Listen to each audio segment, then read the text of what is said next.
Hello friends, कसे आहात तुम्ही सगळे? तर इथे सकाळ झाली होती आणि आमचा चहा नाश्ता वगैरे चालू होता. तर अचानकच बाहेरून ना भांडण्याचे आवाज यायला लागले.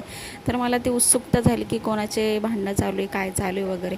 आणि इथे बघा माझी माऊ कशी अंडं सोलते. तिला ना हे काम करायला असं फारच आवडतो आणि ती बरोबर कसं जशी मम्माने दाखवलं आहे ना तसंच सगळं करत असते. त्याच्यानंतर आम्ही गेलो बाजारात, आमचं काम आहे ते करायला. तिथे पण माऊची आहे आणि माऊच्या भावाची मस्ती, दोघं बहीण भावाची मस्ती अशी चालू होती. दोघंजणं कुठं पण जावं शांत अजिबातच बसत नाही.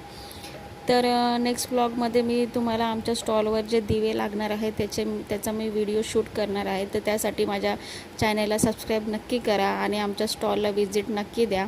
तर हे सगळं झाल्याच्या नंतर आम्ही परत गेलो बाजारात आणि तिथे ऊसाचा रस तिला प्यायचा होता माझ्या माऊला.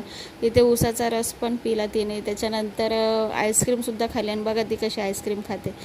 तिला तर म्हणजे आणि नंतर मग आम्ही घरी जायला निघालो. तर ती बघा तिची बॅग पण ती स्वतःच धरते आणि हात पण पकडू नको, मी स्वतःच चालणार, असं तिचं शहाणपणा चालू असतो.